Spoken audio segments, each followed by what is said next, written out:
This master of disguise lost her touch and now must face her peers, her community, and the microscope of international media. Welcome to WatchMojo News, the weekly series where we break down news stories that might be on your radar. In this installment, we're counting down 10 crucial facts you should know about the Rachel Dolezal scandal. Number 10. Who is Rachel Dolezal? Rachel Dolezal is an American civil rights activist and the former president of the Spokane, Washington chapter of the U.S. National Association for the Advancement of Colored People, or NAACP. Born in Montana, Dolezal was homeschooled until she moved to Mississippi to attend Belhaven University, where she earned her bachelor's degree. In 2002, she received a full scholarship to attend Howard University, a predominantly black college where she earned her Master of Fine Arts degree. In June 2015, a media scandal erupted when Dolezal's estranged parents came forward to announce that she was pretending to be of African American descent, but that she was in fact white. I actually don't like the term African American. I prefer black. And I would say that if I was asked, I would definitely say that yes, I do consider myself to be black. Number 9. What is the NAACP? Founded in 1909, the National Association for the Advancement of Colored People is an African American civil rights organization. The mission of the organization is to, quote, ensure the political, educational, social, and economic equality of rights of all persons, and to eliminate racial hatred and racial discrimination. With over 300,000 paying and non-paying members, the organization has not been without controversy both inside and outside the NAACP over the years. This includes comments criticizing former President George W. Bush, which led him to decline an invitation to its national convention in 2004, as well as the group's endorsement of LGBT rights and marriage equality. Number 8. What is the scandal about? Are you African American?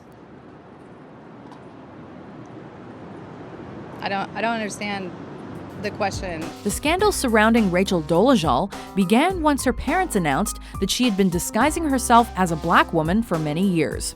In the words of her mother, Ruth Ann Dolezal, Rachel is a master artist who is able to disguise herself and make her appearance look like any ethnicity. Despite the fact that her roots are Czech, Swedish, German, and Native American, Dolezal began to portray herself as a person of mixed descent, with a focus on being African American in 2007. According to one of her adopted brothers, Ezra Dolezal, she started by using different hair products and then began applying darker and darker makeup to her face. This is in sharp contrast to her former appearance in 2002, when Dolezal unsuccessfully sued Howard University for racial discrimination against her as a white woman. Number 7. What was the world's response? In June 2015, Dolezal's family came forward to offer their opinion on the topic. This included one of her adopted brothers, Ezra Dolezal, who cited her behavior as a, quote, slap in the face to African Americans. Social media networks subsequently exploded, with the Twitter hashtags Rachel Dolezal and transracial quickly beginning to trend. An online petition had been started by a local NAACP member on MoveOn.org in mid-June 2015, calling for her resignation, and had received over 600 signatures by the time she resigned from her role at the NAACP. Furthermore, a peaceful protest had been scheduled for June 15, 2015, outside of the chapter's headquarters in Spokane. Number 6. Is there any truth to Dolezal's story? Dolezal's parents provided the media with proof of her racial identity in the form of a birth certificate, which stated that she was born in Montana and has a European heritage with a bit of Native American ancestry. They also released family photos that show a young Rachel Dolezal with blue eyes and blonde hair. They've otherwise refuted many of her other claims, including her assertion that she was born and lived in a teepee, that she had to hunt for food with a bow and arrow, that she lived in South Africa as a child, and that her parents whipped her with a bamboo shoot. Number 5. What has Dolezal done for the African American community? Aside from her numerous contributions to the community in the form of volunteer work on the Spokane Police Board, her teaching at Eastern Washington University, and her work as the president of the NAACP Spokane chapter, Dolezal has also been an active member of the art, charity, and human rights communities. For instance, in 2005, Dolezal created a fountain sculpture that was auctioned off to raise funds for the Human Rights Education Institute.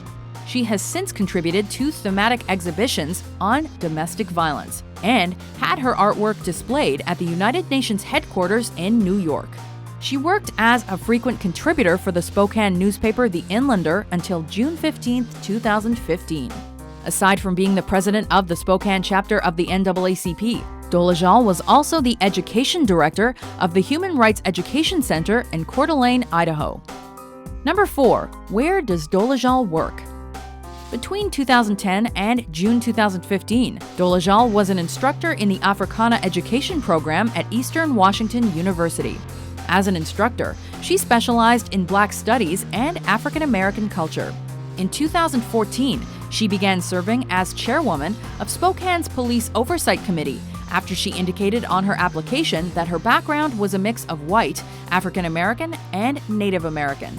The city of Spokane is now conducting an ongoing investigation into whether or not Dolezal had actually lied about her ethnicity on her application.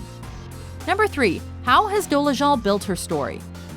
Dating as far back as 2007, Dolezal has been making complaints to police about being the victim of several crimes due to her biracial background. This has included threats, hate mail, and nooses left at her home.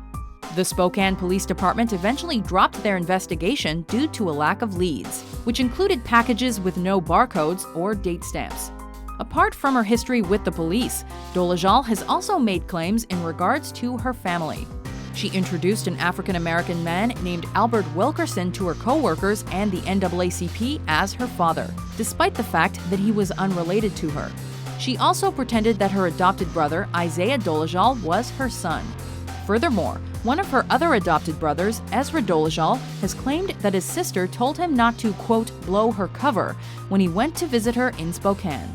During her interview on The Today Show on June 16, 2015, Dolezal explained that she was not deceiving people into believing she was African American, but she did not correct their false assumptions either. Number 2. Has this happened before? The scandal that surrounds Rachel Dolezal has shed light on the particular concept of transraciality and the appropriation of culture. According to Baz Dreisinger, an associate professor of English at the John Jay College of Criminal Justice, there have been many instances in the past of non-Black people passing themselves off for a time or even for life as Black in order to become closer to the culture. One particular example is in mixed marriages, where the Caucasian spouse may find it easier to pass as Black in order to have their marriage accepted. The concept of appropriation of culture has also been raised, as many view the borrowing of key concepts of a culture offensive. This has been seen in the music industry, for example, with artists like Iggy Azalea and Fergie being criticized for appropriating Black culture for profit. Number 1. What does the future look like? Despite the fact that her NAACP chapter initially supported her amid the allegations, on June 15, 2015, Rachel Dolezal resigned from her position as president of the Spokane chapter in Washington. In her place, the vice president of the chapter, Naima Quarles-Burnley, will be taking over the position. On the Facebook post that announced her resignation, Dolezal was unapologetic as she wrote about stepping down and reiterated her commitment to continuing the fight for human rights and justice. Finally, during her interview on The Today Show on June 16, 2015, Dolezal admitted that she, quote, identified as Black, and that she hopes this scandal will provoke a discussion on what it, quote, really means to be human. Did these facts surprise you? To vote for which news story is covered next, head over to WatchMojo.com/suggest. And be sure to hit that subscribe button for more newsworthy top 10s published every week.